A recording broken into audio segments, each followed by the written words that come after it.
মাঘৰ বিহুৰ সকলোকে শুভেচ্ছা জনাই মোৰ এই ব্লগটো আৰম্ভ কৰিছোঁ।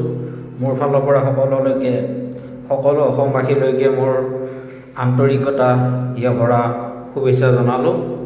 মাঘৰ বিহুৰ উপলক্ষে মোৰ ব্লগটো চাব আপোনালোকে।